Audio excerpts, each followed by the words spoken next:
I am so sick and tired of MAGA Trump supporters, especially Latino for Trumps, that keep saying, oh, Kamala Harris has no policies, she has no plans. Where are my Trump voters who are been enjoying time and a half? Get ready to kiss it goodbye. That's right. If you are a K-pop fan who voted for Donald Trump, thinking that all his concepts and plans won't have consequences for you too, I have some really bad news for you. Hey guys, welcome back again to the channel. It's so good to have you. Thank you so much for clicking when you saw this video. So in today's video, question from our red state folks: who do you think's going to buy your cotton, soybeans, and pigs after Trump starts trade wars with China, Canada, and Mexico? Cotton and soybeans are some of our biggest exports to China, and all they have to do is raise their own tariffs on these products in order to cripple these industries in the United States. China did this with soybeans back in 2018 when Trump tried this stuff the first time, but some of y'all got short memories. What, did you think the United States was the only ones who could raise tariffs? All 10 out of the top 10 cotton-producing states and 8 out of the top 10 soybean-producing states all voted for Trump this election. Now, I don't wish hurt and hardship on anybody, but y'all voted it on yourselves this election, just like trees voting for the axe.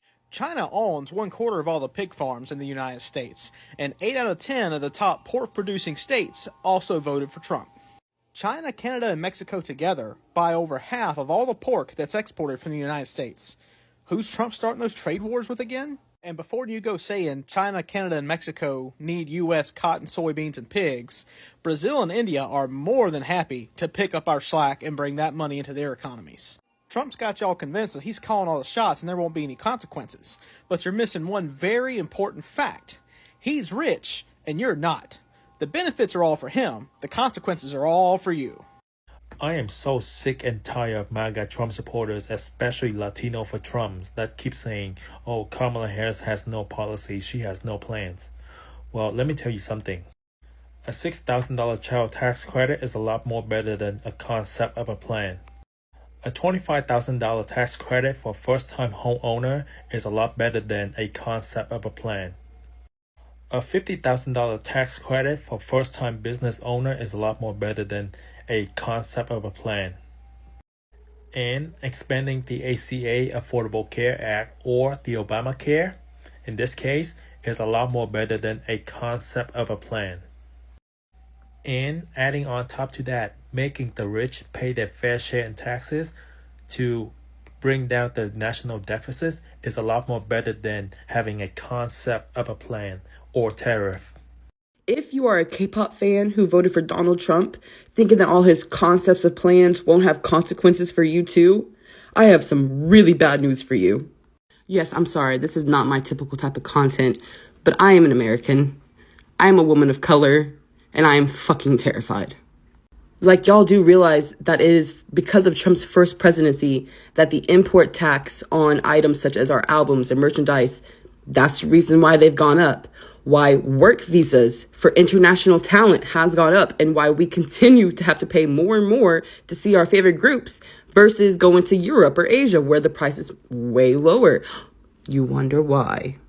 Not to mention, then you have Hype America in this bitch who also supports SM. So really, all the boycotting we've been doing is going to be nothing. It's going to mean nothing because Trump is going to help Hype America, who is going to help all these other big corporations in the K-pop community continue to mistreat their idols. And that is who you voted for. But the worst part about Donald Trump getting reelected is that all the people of color and all the LGBTQIA plus people within our community, our K-pop community, are in danger of having our freedom and our rights stripped away. And we would never even be able to enjoy K-pop again. Where are my Trump voters who are been enjoying time and a half? Get ready to kiss it goodbye. That's right, because only during Barack Obama and Joe Biden was the threshold lifted so you could enjoy time and a half overtime pay if you made up to $25 per hour under Barack Obama or up to $35 per hour under Joe Biden. As Donald Trump has infamously said, he hates paying overtime. Hated to give overtime. I hated it. I'd get other people. And he's always looking after the interests of his businesses. So while Donald Trump was in office, he lowered the threshold to $16 an hour, meaning that anyone who made above that no longer qualify for overtime. So when you make your 40 hours, your base pay rate stays the exact same. He kicked 8 million people off of overtime qualifications. You have to suffer. Actually, we all have to suffer, but you can't complain because you voted for it. You have buyer's remorse yet? No taxes on overtime is a great idea. Workers keep more of their money, employers aren't affected. What's the problem? The problem is what happens when policies like Project 2025 come into play. Redefining overtime as 160 hours a month instead of 40 hours a week. Okay, so? As long as the workers hit 160 hours, they'll still get overtime. Sure, but this means you could work 50 to 60 hour work weeks without seeing any overtime pay, as long as your total stays under 160 hours a month. But so what? You still get paid for the hours you work. Yeah, but you're losing out on the time and a half pay you'd get under the weekly system. It's a win for companies, not workers. Sounds like another excuse to me. What's wrong with employers saving money? What's wrong is that workers are stuck working long hours for regular pay while companies reap the benefits of these so-called reforms. But hey, tell me again how it's all about helping workers. So my MAGA work buddies have been oddly quiet. I don't think they have said Donald Trump's name in 2 weeks. I haven't heard them saying anything political. Nothing. Zippo. Zero. The last thing I heard was one guy saying he was going to go to the inauguration. That was weeks ago. So I don't know what's going on. They're just, talking about their regular stuff they talk about amongst themselves. The job, their kids, whatever. But, yeah, quiet. Crickets.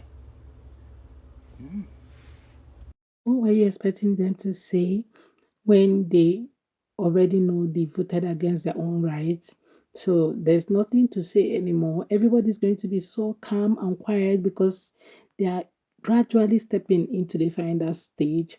From 20th of January to the next 4 years is going to be so much. There's going to be so much to talk about. So for now, everybody's just going to be silent as they watch as everything unveils and the whole fafo season gets started in full swing. For now, let them just be quiet. You guys let me know what your thoughts are. I was at the grocery store and I was talking to the lady in front of me in line. The cashier was ringing up her stuff and she was watching her total go up. She goes, "Oh my gosh, this is ridiculous." And I said, "I know, everything is so expensive." And she goes, "It's just ridiculous." And I was like, "Yep." And then she goes, she got real quiet. She goes, "I can't believe they lied." And I was like, "Oh my gosh, who lied? I love this. Who lied?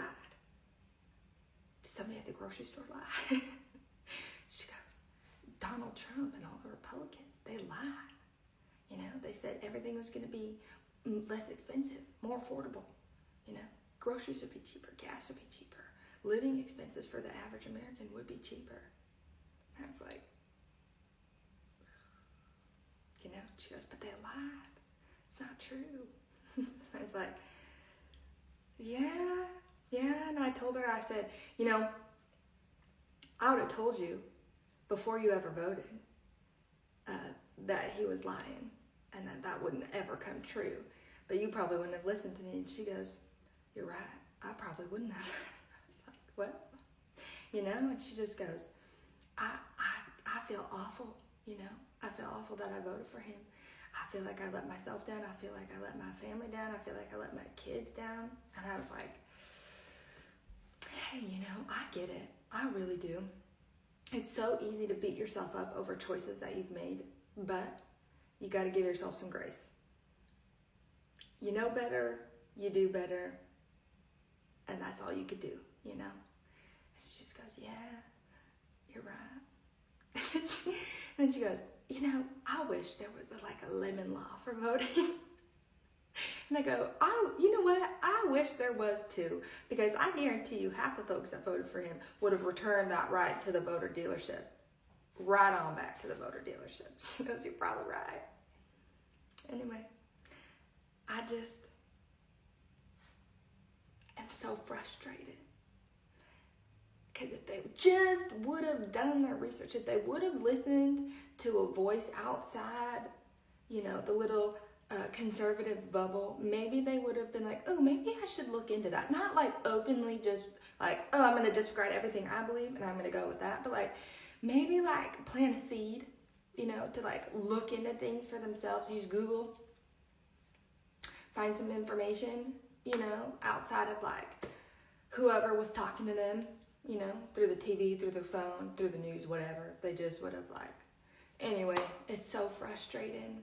But, you know, they're realizing that they made a mistake, which is great. It's just a little too late. But I hope, right, that it's a good learning experience for them, and that they take that into their midterm elections, right, and they vote according to like what they've actually looked into, and pick people who would actually benefit them and their families the most, right, instead of just voting red or blue. And maybe even into like, you know, the next presidential election, you know. We don't just vote red or blue because that's what we've always done. You know, we vote for somebody who would actually benefit the majority of Americans, right? So they're realizing it's just too late. I think very soon what we'll be hearing is "we told you so," because everybody was busy saying it during the campaign period. All of these things he's saying he's going to do it, but some of you just ignored. And right now you're thinking that he was going to do it. He just thought about the concept of plan that he had, but you never thought about other things.